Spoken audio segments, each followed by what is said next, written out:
welcome to another exciting session today. And the topic of discussion for our panel today would be Atlanta Corporate Innovation Case Studies. My name is J. Amber Kaur, and I am part of Accenture, and I lead our innovation for our retail clients in the South Market unit, specifically focused on QSR and groceries. And I'm very excited to have the rest of the panelists join me today. Why don't we do a round of introductions? Mike, do you want to go first? Sure. I'm Michael McCatherine. I'm with Chick-Fil-A. I head up a team called Enterprise Innovation. It falls under the larger department of Innovation and New Ventures. I've been with them about almost 17 years. Good to see you. David? Hi, good afternoon, everybody. My name is David Lee. I lead innovation programs and new ventures for UPS. Excellent. We are waiting on another panelist to join us, but we will greet her as soon as she joins us. So without any further ado, why don't we go ahead and start our panel today? We have some interesting questions lined up. And the first one is, what does a good startup and corporate collaboration looks like?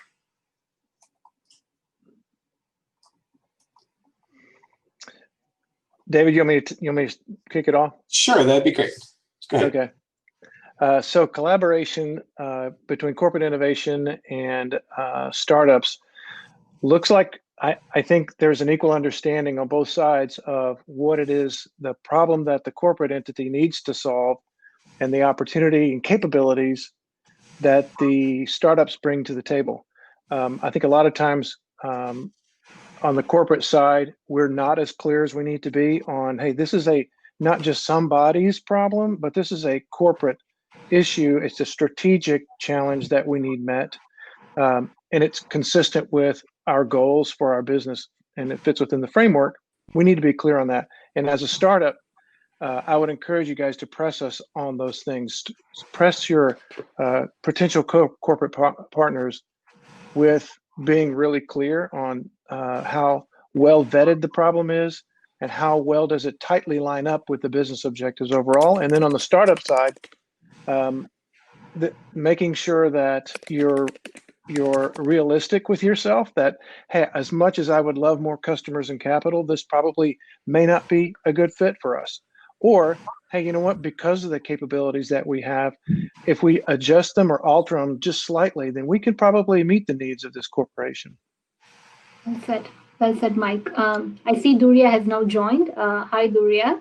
We just had a round of introductions. Would you like to introduce yourself? Can you hear us?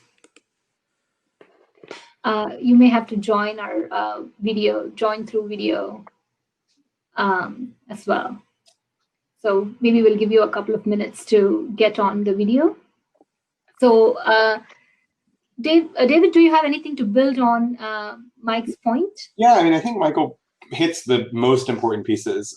There's a couple of bad stories that probably people have lived through, either on the corporate side or startup side, that I think should inform some of the thinking, right? So often some of the things that go wrong are, as Michael pointed out, if you're a startup and you're hungry for customers and hungry for revenue, you might jump for something that doesn't actually make sense for you, right?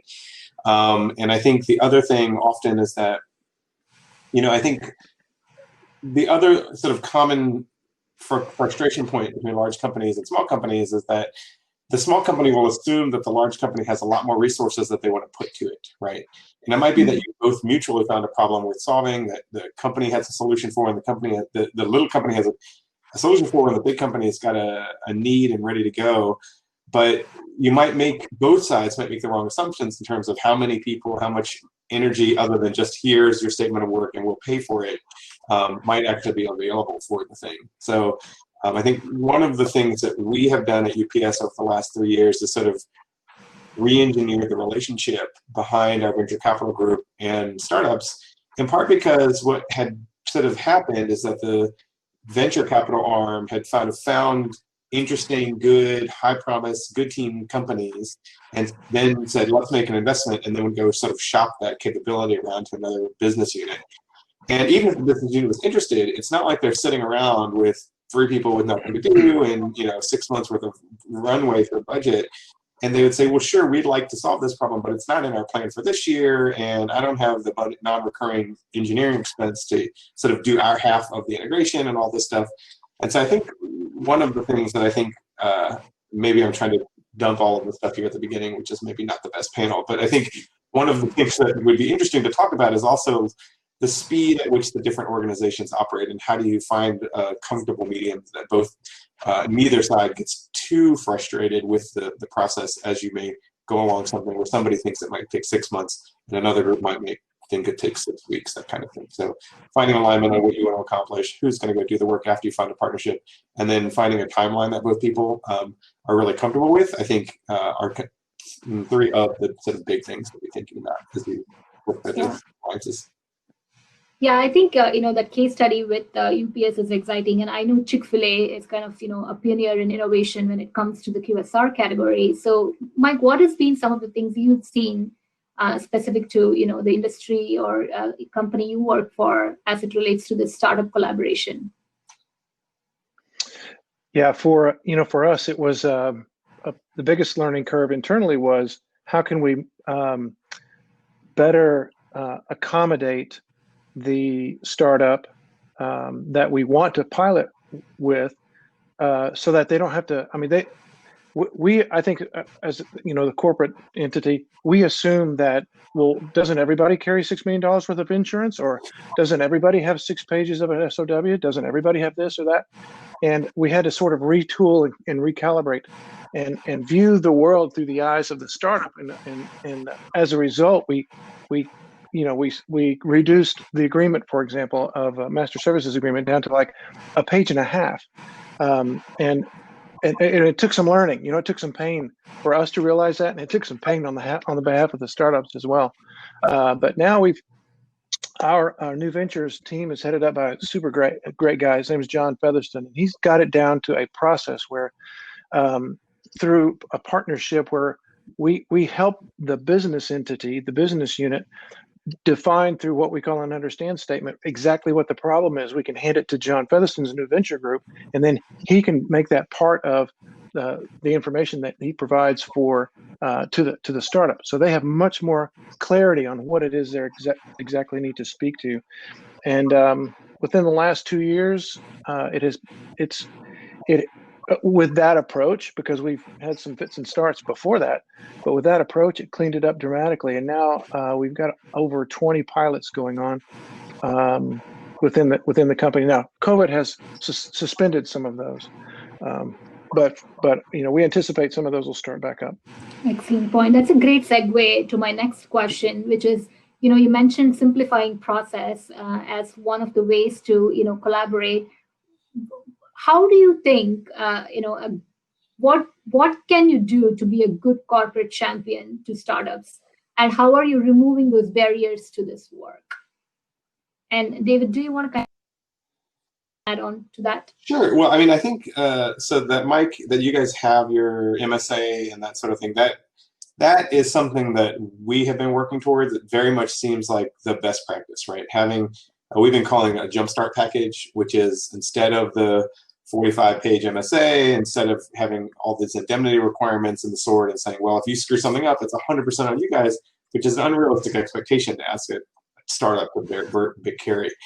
We're not done with ours yet, so I congratulate Chick-Fil-A for having theirs done. And again, the fact that you've been able to sort of light up 20 pilots because of it, I think illustrates that for the large corporates who have figured out a sort of slimmed down package of the 3 or 4 legal requirements that you'll have to work together, that I think is like really, really a powerful step in the right direction. So, so for the startups out there, what I'll say is that sometimes the procurement people may know or may not know that it exists. So when you're navigating, trying to build a relationship with a large corporate, if they have a venture capital arm, like that is the person who will probably know if these documents exist and if they have lightweight versions. The procurement people may or may not, and almost certainly whatever business partner, business unit that you're working with, that person almost certainly doesn't know. So I would encourage people to sort of ask the person on the inside to ask the venture group if they have a slimmed down package of documents that they can review, even NDA. So. To that point, would you have any suggestion on how can you cross collaborate across ventures within different companies? Like, how can maybe Mike share his cheat sheet with the new PS to accelerate that process? What kind of collaboration do you see cross industry? Well, I have two answers to that. So one is, I think in Atlanta, we have a pretty interesting ecosystem in the sense that we've got anywhere from 12 to 16 behemoths, right? And for the most part, people are not in each other's space, right? So for example, if Mike were to call me, or if we were to call our peers over at Delta or Cox Enterprises, there's a healthy, comfortable dialogue, especially in the innovation and venture space. So I think one of the things is, obviously just sharing and talking about things. And so I think, if I were to plant a flag in Atlanta, that's kind of one of the nice things about the companies here is that we're not targeting each other like you would see in New York or San Francisco even, right? So so that's kind of a nice thing. In terms of collaborating on the outside, there's an interesting, I don't know, it might not be that interesting, but I'll share it and maybe it's interesting to somebody. But I think the key for a lot of the big companies is to think about where the speed and creativity of a startup company is applicable in your firm, right? So there are sometimes I would call it like capabilities that your company needs to have, but we don't have it inside. And I think it's actually very difficult for a startup company to understand what a large company has the capability to do and not. Because I think most people will assume the large company has more capabilities than it actually does. But I think at the end of the day, the key in terms of are you barking up a useful tree or barking up the wrong tree is kind of finding somebody who can say, hey, as a startup, as a product team, we've built the following thing. It can do X, Y, and Z. Is that something a company would be willing to buy? Or is that something that they think we do well enough? And the example I'll give is I get pinged a lot by people who have built sort of modern day routing systems. They go, oh, this is the kind of, this is how you pick up and drop off delivery things. And I appreciate that. And I understand that that's an area of like extremely high rate of innovation.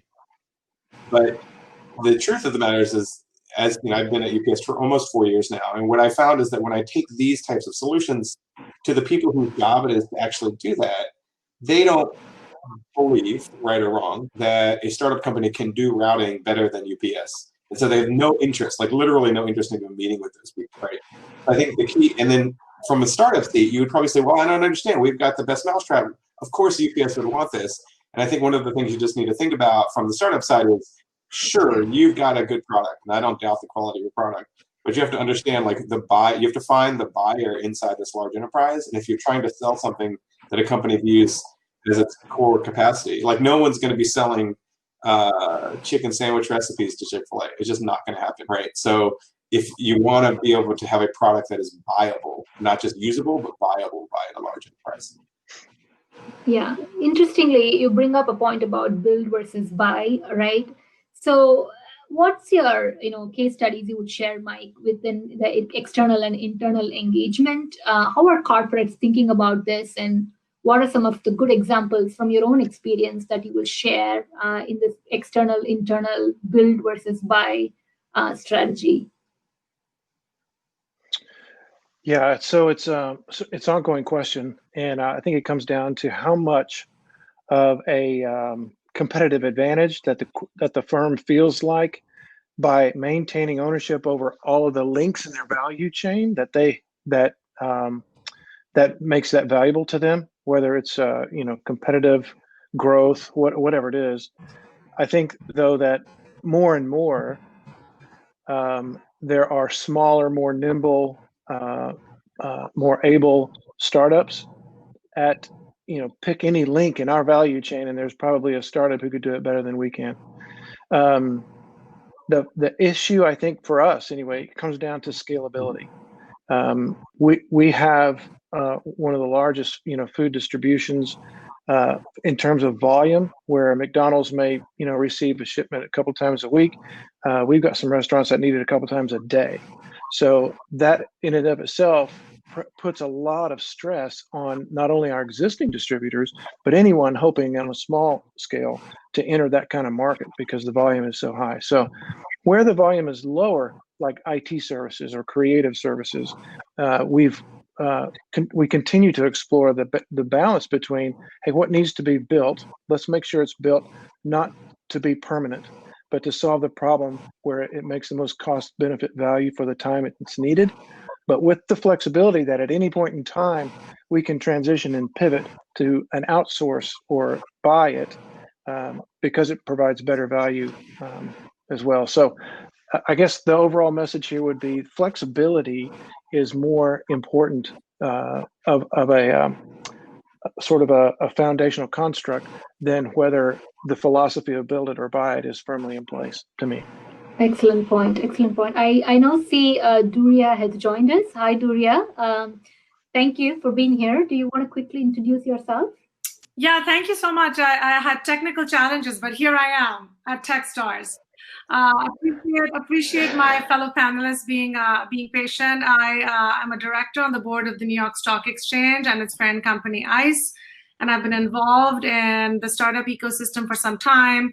Point A, Center for Supply Chain Innovation, that Georgia Pacific supported over the last couple of years, and then also Engage Ventures, where I've had the good fortune of meeting David Lee. So see old friends on the panel. Thanks for having me. Excellent, excellent. We're glad you're here.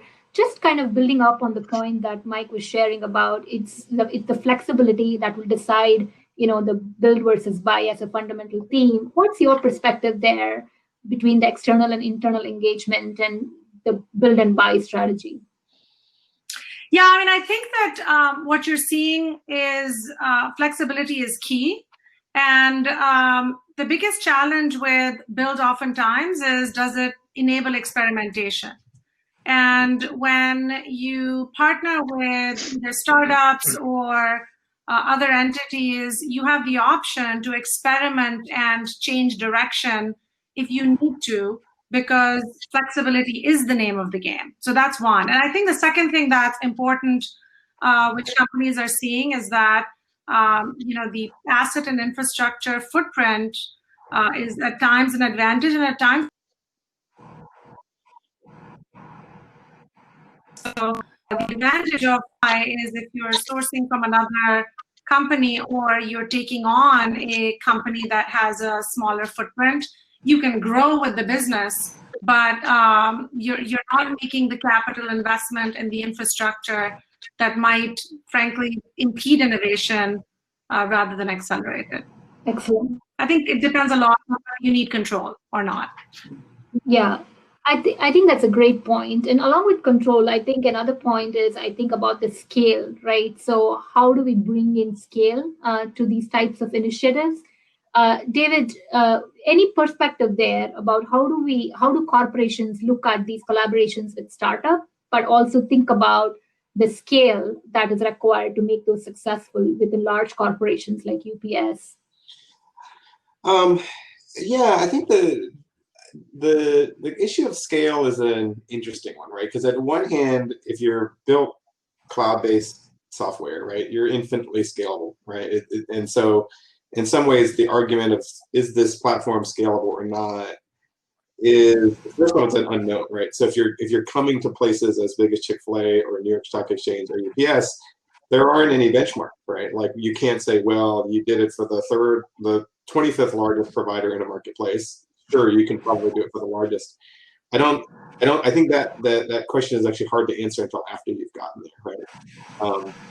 Although, the other thing about scale that I think is, I've been thinking a lot about Salesforce recently and like how it got to where it was. And to a certain degree, I think the issue there is if you've built, actually not Salesforce, but also Workday. I'm thinking about Workday, right?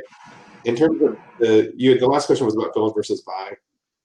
The interesting thing is that, as much as I hate to say it, because I think I view myself as a builder and I view the people who work in my team as builders, most large corporations have shifted to 90% buy, right? And largely, it's because you can give away all of the stuff that's not core to your business. And that's why I think these HR companies like Workday and Cornerstone and Infor have gone so far, because very, very, very, very few companies view HR as their core competency. So you're willing to give away that, right? Because everybody's got payroll, everybody's got staffing and reporting, annual reviews and all that jazz. But back to like, if you have 1 million customers on your HR platform, picking up another 300,000, even for organizations that are huge, is not that big of a deal. So you've proven that you can scale. I think the key with scalability would be things like the specific transaction, right? So like, for UPS, that would be about package tracking and vehicle movements and that kind of thing. And that we're not going to hire a startup company to do because we don't trust the scalability of things that we've spent a decade building, much like I assume New York Stock Exchange would not look for order matching to come from a third party. That's the kind of thing that they've either acquired or built because of scale. So at the end of the day, scale, I think people have different standards based on whether if it's really core to what you're doing versus it's just a thing that you do because you're a company. Got it. That's an excellent point. And building on what Durya, you and David shared, looks like it's about the culture of the company also, right? Whether it's core to their business versus seen as an extension, or is that the experimentation mindset that Durya, you alluded to? Mike, how do you see the culture of an organization playing in these types of partnerships and innovation collaborations? That's a great question. I think it's interesting because I think what we see a lot of times is the umbrella of an aspirational cultural statement that the organization overall hopes to be, but it really comes down to the culture of every department. Mm-hmm. And it's the culture of every department that interfaces with a startup that's really going to determine what that startup believes about that company. So if hopefully that department's culture is not one of short-term results, because they may on one hand be accountable for that in their quarterly reports. I get that. But at the same time, nurturing a startup is not just about solving your problem. It's about helping also that startup understand what new client, what next customer might they be more likely to land because they've been working with you. And so I think the challenge for us as corporate clients of startups is to not just blow through them and use them for whatever we can to to solve the problem of the day, but to view it as a partnership, because what, Chick-Fil-A was a startup at one point too. So if we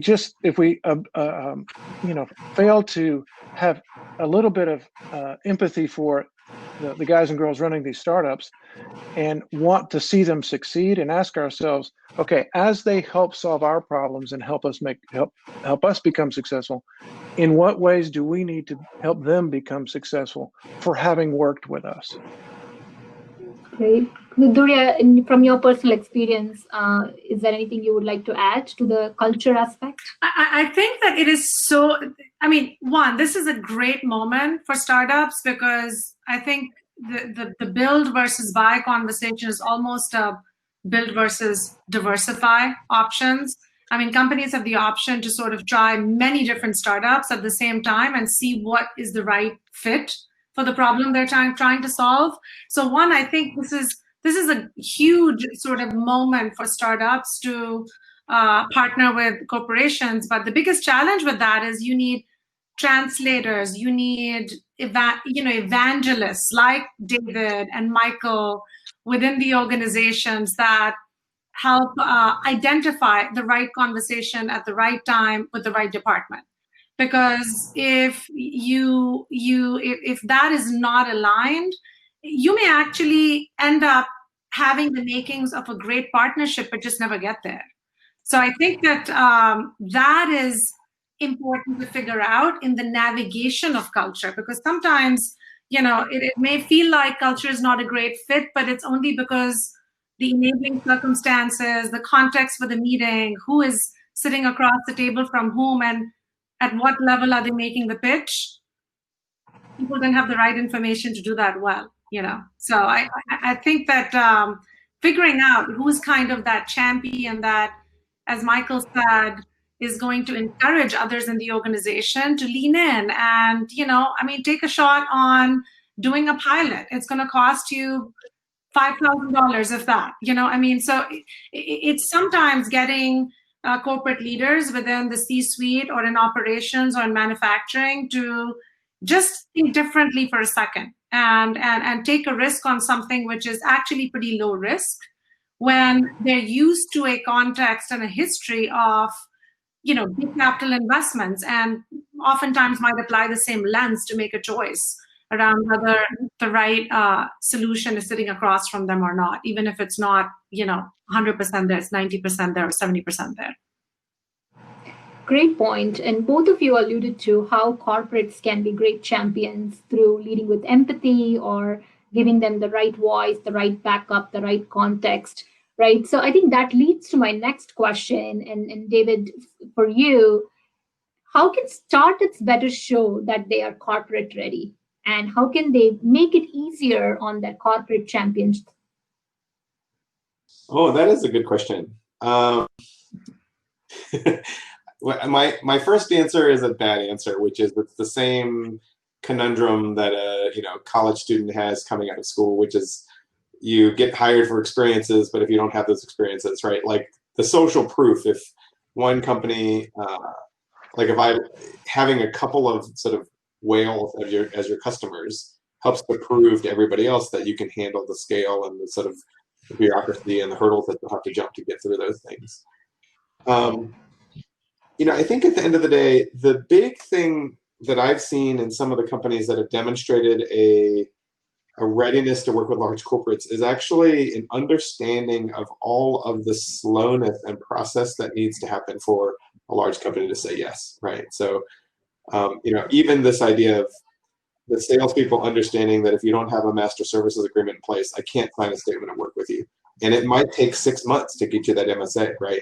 So the question at hand is, do you have the staff and patience, for better or worse, probably mostly for worse, to understand that it takes 2 months sometimes to get a simple yes. And then once you get that yes, it's 6 more months to get past all the other departments so that you can actually launch your pilot for most large companies. And I think the patience in the sense of, saying, well, if you have an entrepreneur who only has 2 more months of cash burn left, them trying to salvage it by getting a yes from a large corporate, to me, tells me, dude, you have no idea how long this takes. And so having the ability to have that runway and patience, I think actually is one of the things that matters a lot. Yeah, I think this is an important question for, that many of our listeners today would be tuning in to hear more as to how they can be better champions to work with the corporate. So Mike, do you have any perspective on this? So I think I think I would encourage the face of the startups that interface with potential corporate clients is to start with questions and not statements. I've been across a table where it's a lot of the startup telling us what they can do and not many questions about what we need or why we need it. Why is that a problem? Or how long has it been a problem? Or and who's it a problem for? And how important is this problem to solve for the overall organization, not just your department? And get an understanding up front where they can be more informed on whether whether they're the right choice, right? And not trying to force something that's not going to be beneficial. And 2, it helps them frame up how exactly to present their value that they can bring to the table and link it directly to a problem that needs to be solved, a need that needs to be met from the corporate side. So I think and I get it, in the zeal to land a big corporate client, I think I would encourage the startups to approach it with a more inquisitive and more of an investigative type of mindset to really understand what it is that we need solved. I think the credibility of somebody who is willing to say, hey, you know what? We're about 60% of the solution that you need. Give us some time to maybe explore partnering with somebody else and another startup to provide the 100% of solution that you need, versus thinking, okay, in their heads, they're thinking, okay, we're only 60%, but surely we can make up 40% in the next 30 days. Let's go try it. that doesn't benefit anybody really in the long run. Yeah, that's a great point, Michael. Yes, because I mean, I think the biggest advice that we would give, at least I would try and give to founders, is when you're talking to a corporate, be aware of two things. One, invest in learning about their problem.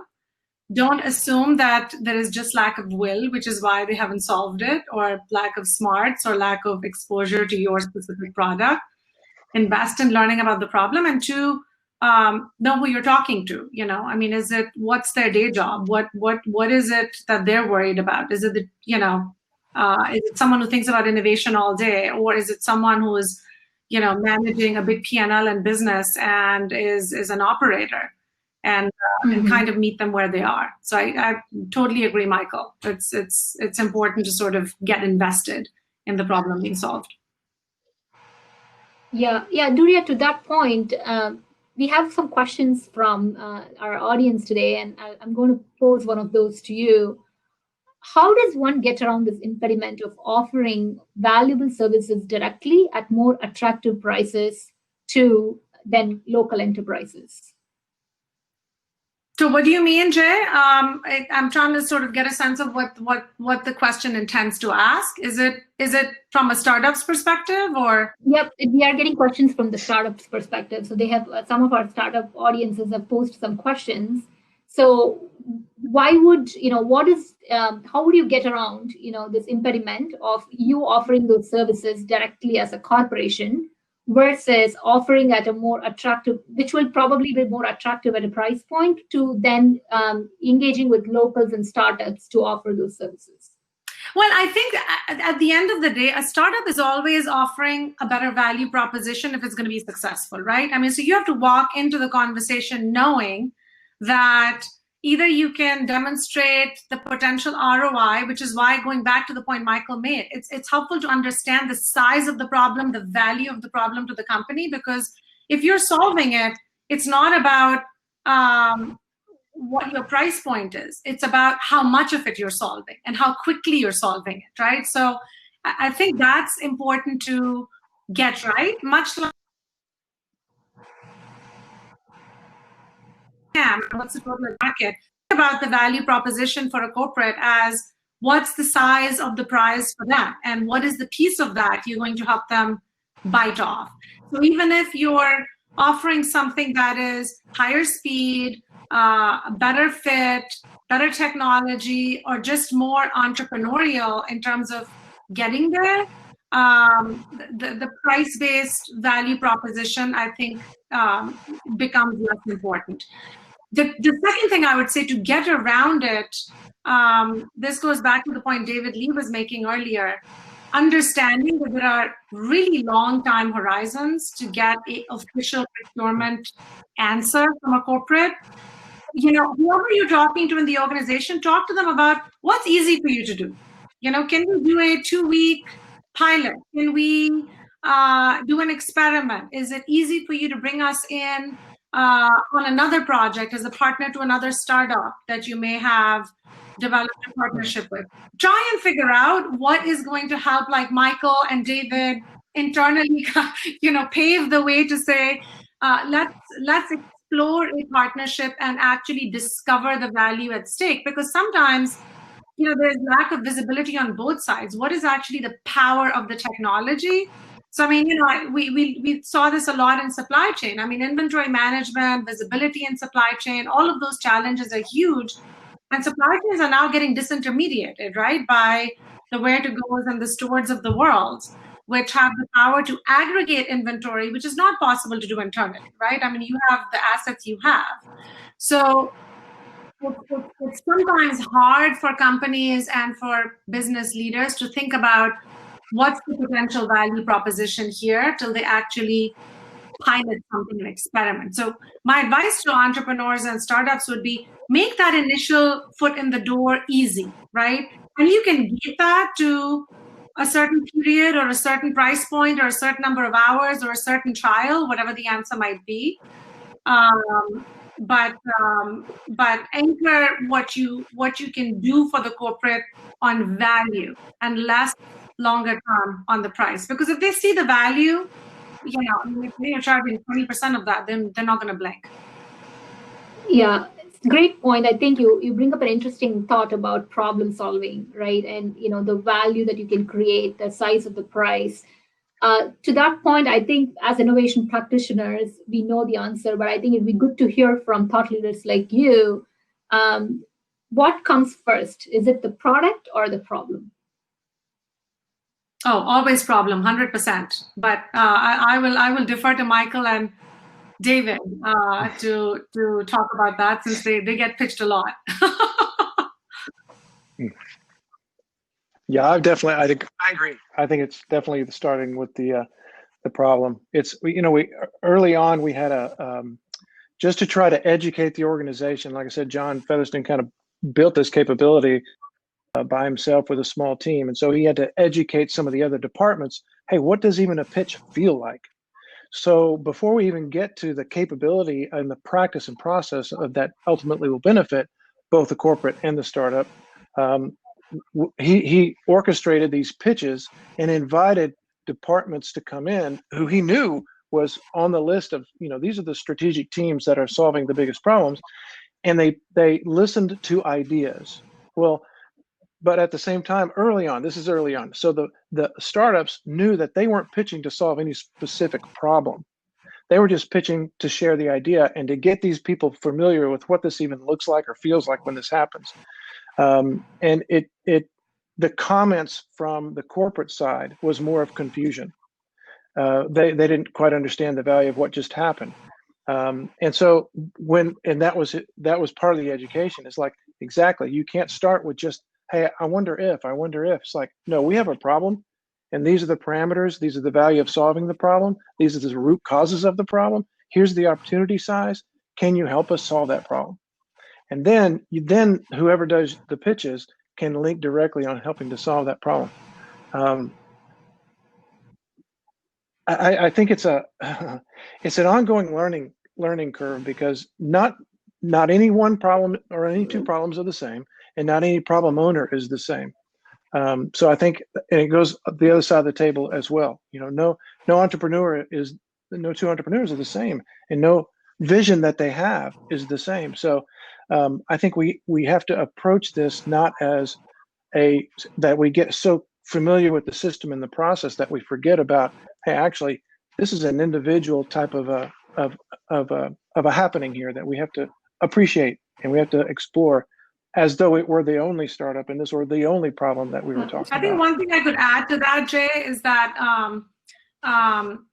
once you actually have solved a problem for a big co, I have seen instances where a startup has interacted with a company and has helped them discover a problem that they had and had not sort of defined and articulated, because they were able to say, we did this, we brought a solution forward for another company like yours in the industry or across a different industry, and here's kind of the size of the impact we were able to make. And especially in supply chain, you see a lot of this because problems are so common. Everybody's trying to manage inventory. Everybody's trying to get last mile connectivity, right? And people are trying to get visibility. So if you've done it for one big enterprise customer, then I think you do earn the right to be able to educate others in the industry to say, you may also have this problem, right? But I think if you've not proven yourself with your first corporate and your first enterprise customer, you have to have a lot of humility to make sure that your product is actually going to solve the problem and deliver the value that the big co or corporate is looking for. Makes sense. So I think that to that point, Durya, then you are saying that sometimes the problems that at the specific big co may be facing may not be something that they're even thinking about. But one of the questions that we are getting from the audience is, how do startups find out about the problems that a corporate is working on, especially which one is worth solving, and how do they get to know about this? David, I see you're here. Do you want to take that one? Yeah, sorry, I don't know why my picture keeps bidding it out. I apologize about that if it's distracting. So I guess I had something I wanted to say about the sort of starting with the solution versus the problem. And I think I agree that like a responsible firm is always starting with the problem, right? I think in practice that it's not always the case, right? Sometimes if you happen to find the right person, or if you get sponsorship from an appropriate senior decision maker, you can be considered for something, even if it's not really something anybody had been thinking about until that wheel got squeaky, right? One signal, I think, for startups to know whether or not, to know which path you're on is whether or not you're the only one being considered, right? If there's 3 other companies in the space and they're talking about them all, then you know the company has started with problem first. But what I would say is that probably the likelihood that a real decision will be made in a small, short period of time is better if you're in a bake-off than if you're just like being considered to do this or don't do this. If the company has already decided it wants to do this and it just needs to choose between these 3 or 4 solutions, you're more likely to get to an actual decision in some defined period of time. So I think that's worth mentioning. So don't view bake-offs as bad. Bake-offs are good because it means an actual decision will be made. So. Sorry, what was the question you actually wanted me to answer versus the? No, I mean that's a great point. I just wanted to know how from an outside-in perspective, the startups can actually know what are those problems that are worth solving or top of mind for the corporation. That's really hard, and I think it actually kind of goes back to the culture piece that you had asked about before, right? Which is so I work at a company now that is very shy about talking about what it doesn't do well. It just doesn't want to do that. So for example, one of the really, I think good ideas that was viewed as a bad idea that I had early on was I wanted to put up a billboard on California 101 between San Jose and San Francisco saying, hey, can you build a robot that can do blah, blah, blah, blah, blah, and just put it up. If you guess, it's yes@ups.com. Just let me know, because I believe that there's a bunch of technology out there that we need that they don't know, right? So the problems that I think that sit in companies are kind of hidden, right? And I think there's a kind of an interesting observation that I've been noodling with over the last 3 years, which is the idea that over the last decade, Silicon Valley has basically started working on wastes of time, right? So if you go back to the 90s and you think about what came out of the Valley, it was processors, it was operating systems, it was like databases and production work, right? And if you look at the major stuff that's come out of the Valley in the last 15 years, it's great, but it's Netflix, it's Amazon, it's Facebook, it's Uber, it's largely things that actually don't help productivity. They're actually things to improve the quality of consumption and relaxing, and not, DoorDash does something, but it actually doesn't make you eat more. It just makes it so that it's easier for you to cook less, right? And so one of the things that I think large corporates have to do a better job is, can we go tell the startup community what we actually need and what we're willing to do? And I think most companies are being more willing to do that in small environments, in private environments, rather than in big environments, right? The interesting, so I feel pretty passionate about this, like that the people who are building cool new tech don't actually know what old industry needs, right? There's just a huge disconnect. The sort of best solution I've seen for this are these sort of reverse pitches where somebody comes in and says, hey, this is a problem that I've had. But I want to caveat with that I've been invited to like 7 to 10 of those things, and I haven't gone to a single one, because I just don't know that I would actually be able to do anything with that problem. So to me, the key is about, I think Duria and Michael made this point, which is whoever you're talking to inside that large corporate has to have some visibility onto the scale and appetite to solve that problem, or else you're barking up the wrong tree. Mike, anything you want to add to that? We seem to have a lot of nails and a lot of hammers, but I think there is a disconnect and we need to bring it together, right, for those reverse coaching to happen. Any thoughts from that perspective? Yeah, I agree with everything David said. And I think that, to me, I think it is not just an Atlanta problem. I think it's a startup environment that they are dealing with, that the corporates got. That is the next opportunity, I feel like. I mean, we've had a wave of entrepreneurs in the last 2 decades that have just made phenomenal differences and added phenomenal value to the world. And what is that next wave then? What's next after next? And I think it is that is the idea of perhaps a reverse pitch, where the corporates are coming to an audience of startups and that's being done in some places. But to David's point, it's got to be carefully orchestrated, because none of us want to tip our strategic hat or show our cards out in public.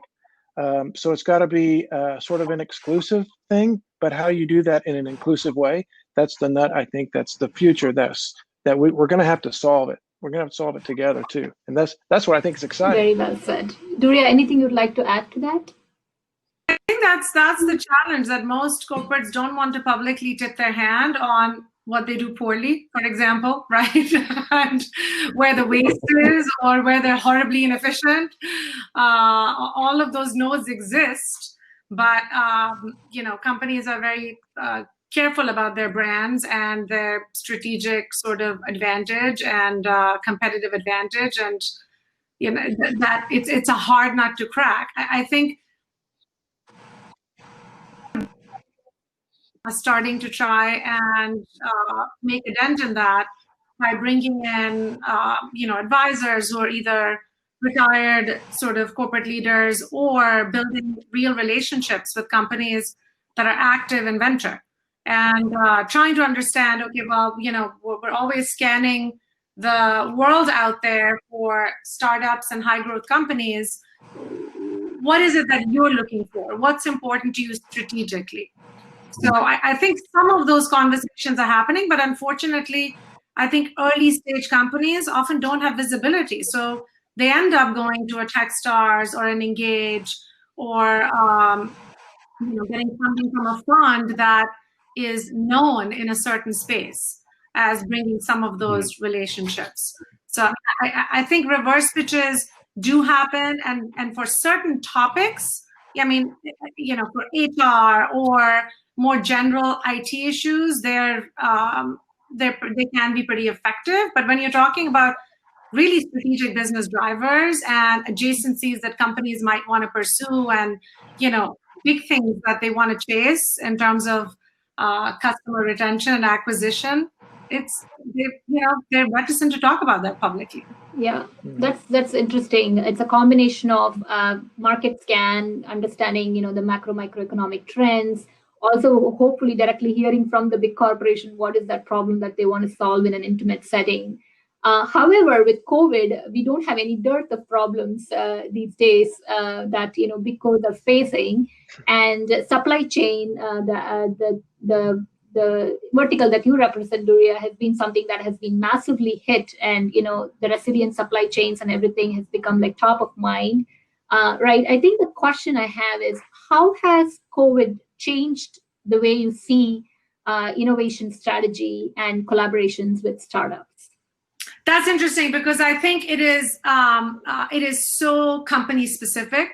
So if I think about the pressure that companies are under from a cost perspective, even the ones that are doing well are under enormous cost pressure right now, and that often begs the question: are you going to continue to invest in innovation or not? So I think that is one dynamic, which is a lot of companies are thinking, oh, I want to go more towards core business and not really invest in anything extraneous. And in every recession, you see innovation initiatives, several innovation initiatives die, right? But then when you think about the companies that emerge well out of that, I mean, the last recession, gave us some big unicorns. The companies that come out of that well are those big codes that choose to actually be forward-leading about innovation and use that as a way to power through the challenges. I think for supply chain specifically, it's become very clear through COVID that supply chains are going to actually prove to be a competitive advantage, and one that is all about the resilience of a business longer term. So you're seeing tons of startup activity in the supply chain space. You're seeing companies trying to quickly figure out how to make their operations COVID sort of compliant, but also, get product moving from one location to another. So there's a frenzy to actually apply innovative practices. But I think the flip side of that is that the patience has gone down, right? So if you're marketing a solution that is very powerful for supply chain innovation, but it's not gonna get you a full return till 2 years out. I think a lot of companies are, really not thinking long term right now, which in my opinion is a mistake.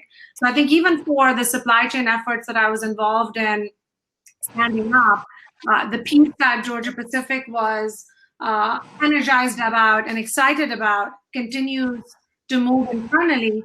But a lot of the collaboration hubs where people would come together, whether it was the Tech Village or the Vision for Point A, a lot of that has become very challenged, right? So collaboration has become in some ways challenging, in another ways easy because you can hop on a Zoom.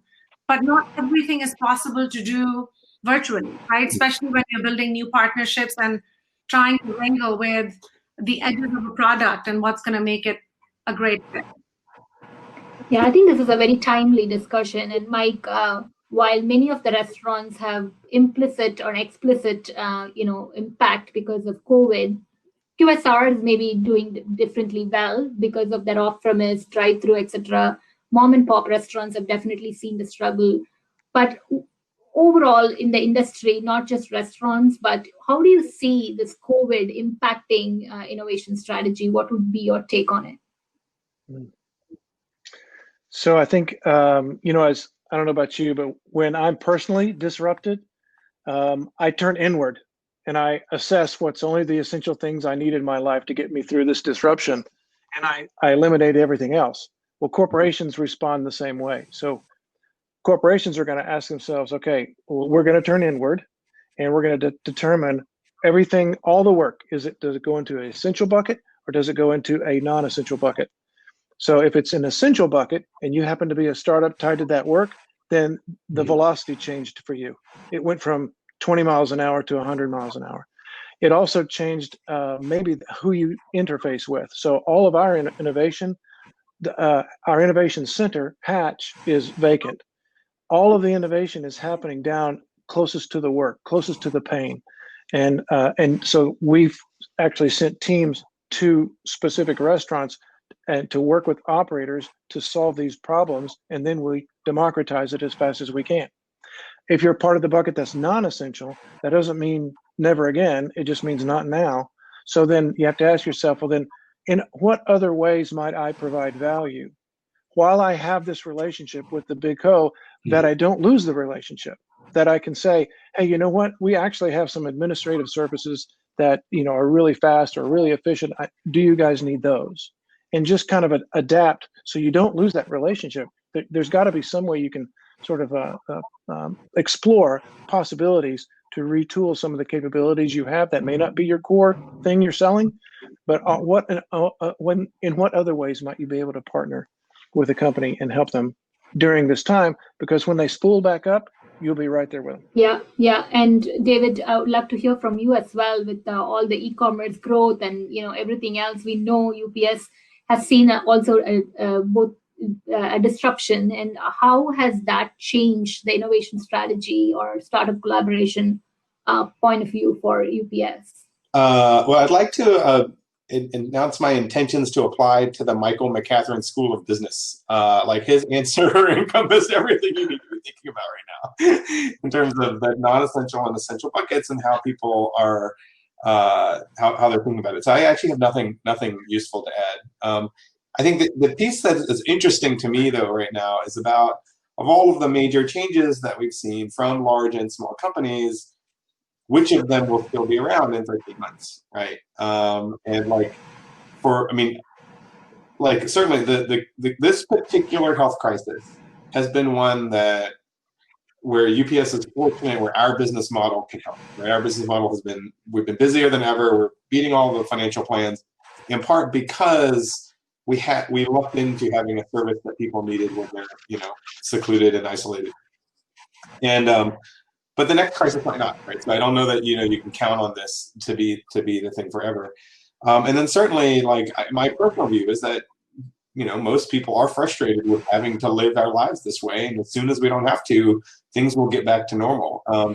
But I don't know how fast that's going to happen, and I don't know what will stick. I'll tell you the two favorite things. I don't know if I have two, but of the things that I think will stick is one, I think this ability to sort of work remotely and continue to advance work and projects, whether it be with a startup or inside or project work virtually, I think is going to stick. I think this is something that'll stay.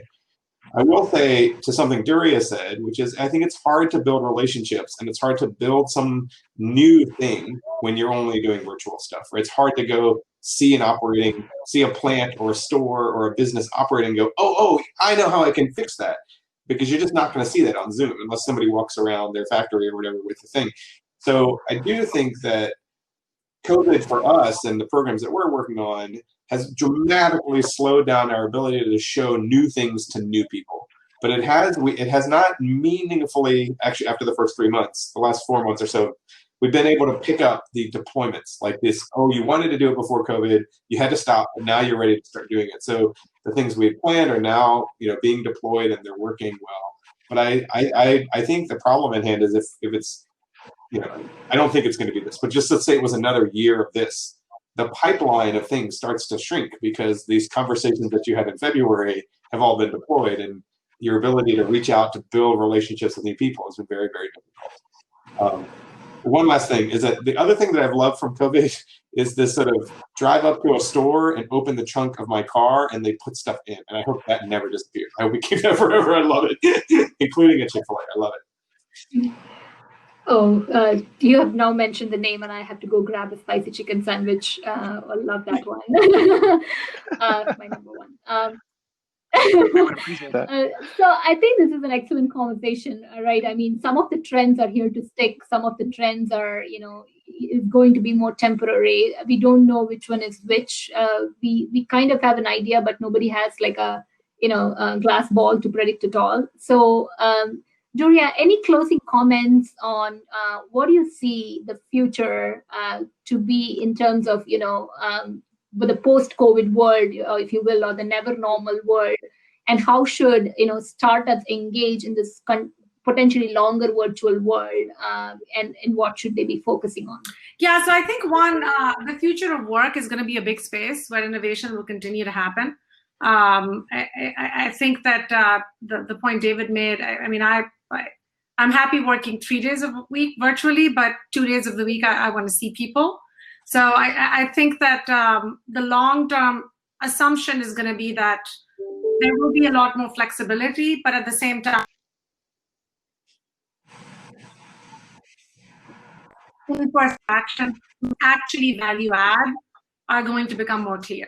So, a lot of sort of the meetings that didn't really need to be meetings and could be phone calls or an email, we're going to hopefully stick with making sure they don't return and clog up schedules. So I think one, the future of work is going to evolve. Two, I think this is a great moment to be a founder and an entrepreneur because there is so much hunger and demand for innovation. There is a reckoning and understanding that diversity in, venture and tech and innovation has been, not where it needs to be. And there is a interest in surfacing underrepresented founders, underrepresented industries and ideas, and that's exciting. I think that the third thing I would say is founders may also hear, not right now, but given the conversation we've had today, don't take that to mean never. Still invest in relationships because companies, I think, are trying to grapple with what is the right time to implement the product. And then lastly, get smart on a company and a corporate before you talk to them. And, make it easy to say yes and to position your solution for scale. Someone asked, and I think a question came in, should startups ensure their solutions are built on top of Google, Amazon, or Microsoft? You know what? A lot of those are wired very strongly into big companies. And, think of them as potential enablers and scalers, and definitely bring other partners to the table. So, I'm very optimistic about the future for startups, and particularly in certain sectors. And I hope a lot of entrepreneurs that are struggling, like some companies, the big ones are too, to get through this, get through it and come out ahead. Excellent. Great. Anything else you would want to add, Mike or David? Awesome. Great discussion today. I think there was a lot of key takeaways for our audience, and I really appreciate all of you making the time and sharing your personal experiences, case studies, some frameworks and philosophies that would really help us build a better future. Thank you so much.